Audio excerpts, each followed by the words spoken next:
Europa's Blood. A novel by James Daniel Shunk. Prologue, Project Quantum Jump. The recreational fishing vessel, the Sharu Menosari, was floating lazily about 1 mile from Serbest Liman Belgasi in Cyprus's Famagusta Bay. Simon Moreland stood at the bow with binoculars. He felt the cool afternoon breeze washing over his slight sunburn. A yacht had come close and rested 500 meters off her stern. He heard the quiet barking snore of his wife, who lay behind him on a lawn chair. He pulled his satellite phone from his pocket and hurriedly dialed. He heard the call pick up. "Bill?" "Yeah?" "This is Simon Moreland. Hey, a quick one. I got a call from Chan from Defense Cover about the—" "1 second, can we scramble on 8. Lima?" "Scrambled? What's up? By the way, this is off the record." There was a pause. At least for now. The response was hesitant. "Go ahead." "Chan, you know Harry, he called about our quantum jump program." "What is quantum jump again? Rocket tech?" "Yeah. To keep it simple, we are trying to build a faster rocket engine by mixing matter streams." "Sure, that does ring a vague bell. I read some of the blue papers last year. You men are doing good work. So why would any of the DCO boys contact you laterally?" "He said they needed all the specs. He said that his agency is taking over the funding. They wanted to put an initial set of eyes on it in case of any internal inquiries. He said they wanted to get all their ducks in a row. The whole program and all the staff are transferring over?" Then a deep breath. "They can't do that, right?" "What I'm about to say you already know, or you wouldn't be calling me. The DCO chief has to call the science and tech chief. That is the protocol. This lower-level employee, Chan, is it? Can't call a civilian contractor who only has SCI clearance and ask for top-secret schematics. But you would not be calling a United States senator unless there were more to this. Listen, I guess Chan called me because I am Raymond's boss. Who has top security clearance within defense?" "Yes, you got it," Moreland said. "Dotted line?" "Yes." "Look, I have a meeting. Just push back. Tell Chan to contact his division chief. That's it. I don't want this to bubble up to the J2 chief of staff. I don't want the DNI to call me over this." "One more question. Does this request make any sense to you?" "I don't know for sure. On the surface, no. Not sure what DCO is cooking up, but whatever. We have protocol. Listen, I guess you have some profound internal concerns. Otherwise, you would not have come to me. Get details before you call back." "You're right. I am not ready to talk about this. I want something more concrete. Still, something feels wrong." "Okay, give me a call once you have the facts. Talk to you later." "Tell Miley I said hi. Nice talking to you again." "Yeah, sure. All right, bye." A moment later, his cell scrambler beeped with a new incoming call. Moreland was not surprised by this call. "What's up?" "Where are you? You were supposed to meet us at the Koresh Suites Hotel 2 hours ago. I have left you 3 messages. Did you get them?" "Look, with the JWICS conference concluded, I'm on vacation," Simon said as casually as he could. "I will contact you when I get back to London." Under the surface of his response was a surge of adrenaline. "No, I want the specs before you leave." "Sorry, mate, I've already left. I'm fishing now." "I know where you are. Don't play games." "I don't have the specs anyway. I don't even have that sort of clearance." "I am meeting with Tagbert and Wilson. I wanted to take copies of the containment specs. These guys can get our division big funding. I thought you understood all this." "I do understand. As I said, even I don't have clearance to get to those files." "Raymond works for you. We are talking a lot of money here and guaranteed work for you and your team." "I thought about it. Your request is contrary to how we are supposed to do things. You are a managing director, go to my boss. That's how it works. I can't give you any specs for the quantum jump project. I understand you will be taking over the funding." "So fine, I get that. But we have protocol. I have to go." "He won't work with me." "Look, my division has funded a ton of your work. We love what you are doing. I can promise you a lot if you get me those specs." "You have to go through channels." Simon knew there had been a power struggle between defense development groups. Chan managed all of the macro while his boss managed the rest.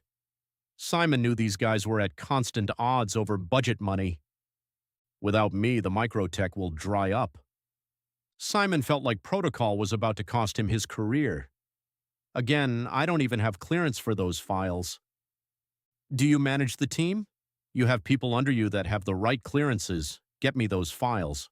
I have a meeting with Carlson and some of the guys from budgets in 2 hours. You know this conference is the big final show and tell for all of us. But this is the final bell for our year. We are going into a new year with new budgets. That is now Moreland. That sort of sounds like a threat. Simon, don't be naive. Follow the money. You are one of the good guys. I will let you bring your team. Just get me the plans. After the fact, Simon had the gut instinct that Chan would go to finance and present the tech as his project. Chan wanted the funding. He wanted all the funding. He would then wholly cut out Simon's boss and leave his division high and dry, regardless. Simon hated this part of working for the government. Politics played into everything. I can't do it, mate. Let's talk after I get back from vacation. Simon ended the call. A stocky, bearded Greek man came down a set of stairs near the rail where Simon was standing. It is getting late. We should get back to port, unless you want to fish more. Simon looked off across the water, still distracted in thought. What is it, my friend? He stuffed his phone hurriedly into his pocket. He quickly brought up his binoculars again and gazed at the nearby ship. I don't know, Dimitrios. We have company. It's tagged the Chrysa. They have been sitting there for half an hour. Simon looked back at his wife. Wake up. Go downstairs and get dressed. She wore earphones and did not look over. Cynthia. He ran his fingers through his windblown hair with agitation. She was startled and woke up, yanking out her earphones. What's wrong? She pushed her sunglasses up on her head. Look, we could have a problem. Go now and get dressed. Cynthia sat up and exhaled heavily. What sort of holiday is this? Bloody... She was a few years younger than her husband and still dyed her curly hair dark brown. I should have stayed with my mother in Marseilles. Dimitrios laughed. Cynthia was up now and walked away from them along the rail. Even the hotel pool would have been more fun. I wouldn't say I like fishing anyway. Now I can't even get a suntan. A second later, she was inside the portside hatch and banged it hard. Well, my friend, Dimitrios said, you have a good wife. As Greeks believe, marriage happiness is constructed around life's 3 pillars. Remember them well. You must have a wife with the traits of our Blessed Virgin Mother, a peaceful home, and travel a straight and narrow path. These things are built on the foundation of the apostles and prophets, with the cornerstone being our Christ Jesus. Look, your beloved is more like a wild iris. Remember, she is still a symbol of our one true mother. He patted Simon on the back. Don't let her lose faith in you. Don't forget you must love her as Christ loved his church. Even the Protestants know this. I know. Simon looked past his friend in introspection. I am feeling some guilt. I hoped that getting away from London and spending time here would allow us to reconnect. Sometimes I think she's getting bored. Dimitrios was still smiling. Marriage is work, my friend. Nothing worthy is free. He took something from his pocket and placed it into Simon's hand. You hear these young people speak of open marriage, huh? When Simon looked down, he saw the Holy Rosary lying there. Pray for her, Dimitrios said. Simon chuckled. Are you a fisherman or a priest? Dimitrios kept smiling. He touched a crucifix that hung around his neck from a heavy chain. I guess a little of both. Simon slid the string of beads into his pocket. His gaze fell back on the yacht. Why is she just sitting out there? I'm not sure, but these waters are safe. All you English bring your big fancy boats here. I suppose you miss the days when you ruled us. But it did not last, right? No Greek can be ruled. If you recall your history, old bean, the British protected you from the Ottoman Empire for nearly 100 years. You having a Turkish? Dimitrios scoffed. Come on, let's do more fishing before we weigh. Don't work so much. Enjoy more of life. Dimitrios leaned on the rail and ran his hand along his dark black beard. He narrowed his eyes and looked out at the nearby yacht. What do you say? Simon took a pipe from his breast pocket and tapped it absent-mindedly on the rail. He pulled a round tin container from his pants pocket and retrieved a pinch of tobacco, stuffing it into the pipe. He lifted his new silver Turkish butane lighter with his free hand. His eyes were fixated on the nearby ship. He forgot to light his pipe. A young man came down the stairs and walked toward them. "Skipper." "What is it, Nikos?" Dimitrios said back. "I was on the bridge. I saw the yacht. I ran its registration against the Cypriot National Guard watch list. It's Turkish. They may mean business." "What? So they are Turkish, so what?" "There's more. This ship was taken by pirates 2 days ago at Gurney Tourism Limani. 2 men were killed, her captain and first mate." "Old friend," Simon said. "Weigh anchor. We should make for port." Dimitrios thought about this only for a moment. "I think you're right." He turned to the young Greek man. "Get back to the cockpit. Tell George. Also send an alert urgent to CNG." They heard a shout from above. They looked up to see a man pointing from the cockpit windows. "The vessel is moving in closer. There is a group of men forming on the deck. They have automatic weapons." "What?" "Skipper, the ship is too close." Nico shook the captain's arm. "What should we do?" Simon brought up his binoculars. He saw the DCO man, Harry Chan, directing the men. "Captain," Simon said urgently, "if you have guns, get them. All hands on deck." He pulled his scrambler phone from his pocket and brought up a text screen. He quickly started to send a message to his work colleague, Jean Raymond. He wrote, "Your mother called.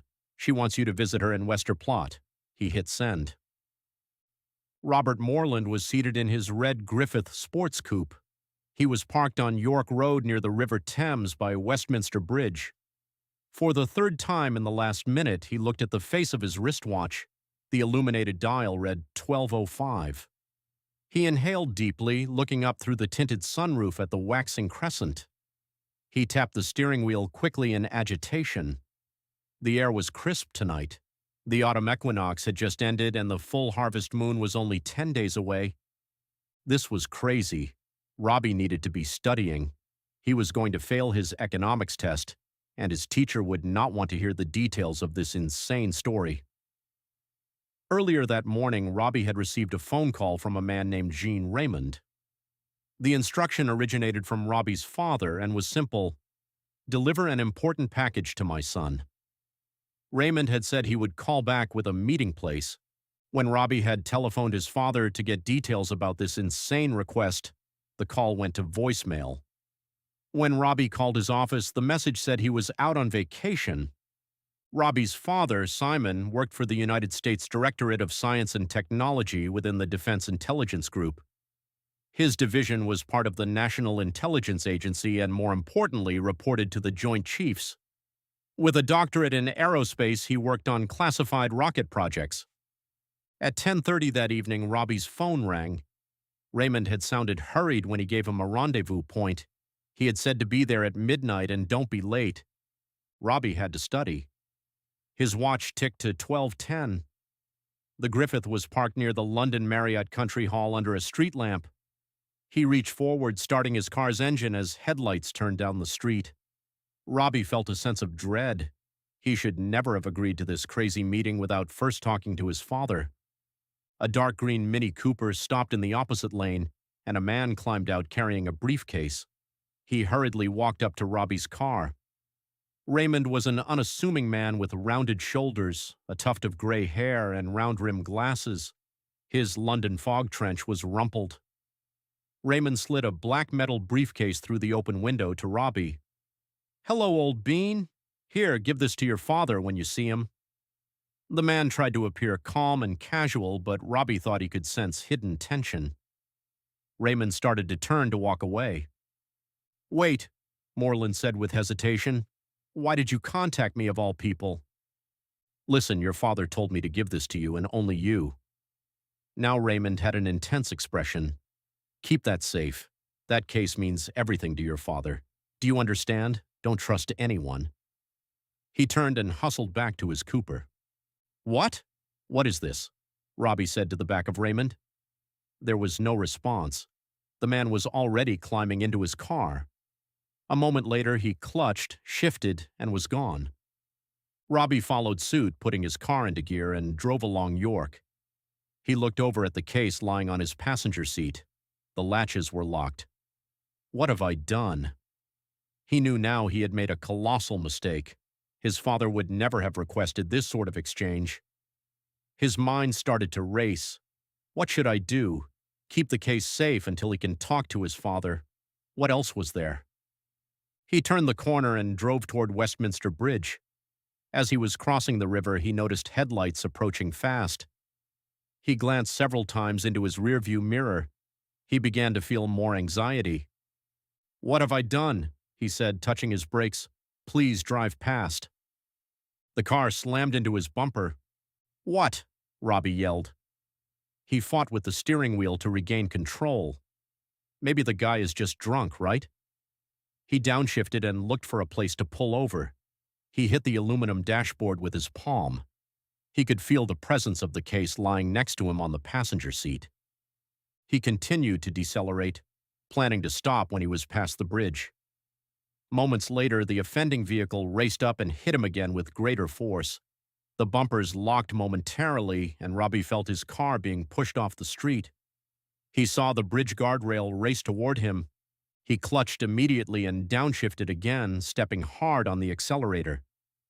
Robbie's mind fell on the briefcase again. This was no accident. The fat, low-profile wheels squawked as he sped away from the blinding headlights. His heart was jumping out of his chest and his hands trembled on the steering wheel. He was off the bridge now, heading toward Parliament. Moments later, he was past the square, driving the wrong way through the roundabout. He raced onto Great George, exhaling heavily, and was happy he did not face any traffic there. Next, he planned to turn down Story's Gate, as he lived on Old Queen Street. He checked his mirror as he upshifted and then pressed down on the accelerator until he felt it touch the floor. The pursuing car was still close to his tail. Robbie's engine screamed. He glanced down at his speedometer and read 120 kilometers per hour. The tachometer went into the red. He shifted again, passing several cars as if they were standing still.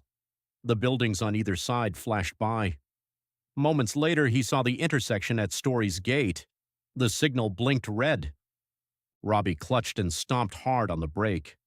The tires gripped as the car slowed abruptly. He glanced back and forth quickly, and if it was clear, he planned to run the light.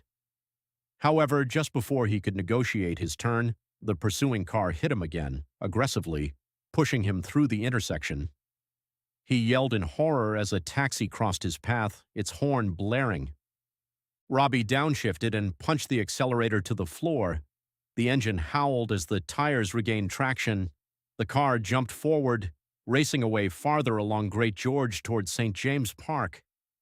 Robbie saw the car behind him following close, the headlights like blinding spotlights in his rearview mirrors. He saw the park closing around him, and next he saw the construction signs signaling him to stop. Robbie slammed on the brakes and squealing tires filled his ears. The Griffith crashed through a road barricade, jumped the curb, and broke through a metal railing, sliding across a walkway. Robbie had the sense to release the brakes and turn the wheel at the last second to avoid hitting a large oak head-on. The car swung to the side, bounced off the tree, and spun in a circle, stopping at the base of another nearby tree. The interior of the car was filled with smoke. Robbie felt sick. "I'm alive," he said through a series of coughs. His breath was gone and his heart was still racing. Through the spiderweb-cracked windshield, he saw a dark Mercedes saloon pull up slowly to the broken rail. A large man, built like a rugby player, climbed out and headed toward Robbie's car, the man's flashlight beam dancing around the Griffith. "I'm dead! I'm dead!" Robbie said. The man came up quickly. He knocked out the remains of the passenger side window with the butt of a handgun. Robbie was partially blinded by the light from the man's flashlight, but he saw a hand reach in for the case. Robbie undid his safety belt and instinctively grabbed the case before the man could reach it. Robbie tried to push his smashed door open. He saw the man come around the twisted wreckage that had been the bonnet of his coupe. Robbie leaned with all his weight on the door. It moved, but not much. He was barely able to slither out. Stumbling and falling, he backed away from the man, straining to make out his face in the dark. When Robbie's eyes adjusted, the man brought up his flashlight. Robbie was blinded again. He could finally stand on wobbly legs and ran awkwardly into the park. Turning onto the main trail, he looked back to see the man pursuing him. Robbie was exhausted, and his legs were weak. He fell several times. Desperate, not knowing what to do, Robbie climbed into a clump of bushes with branches cutting his face and arms. Nearly hyperventilating, he clutched the case to his chest.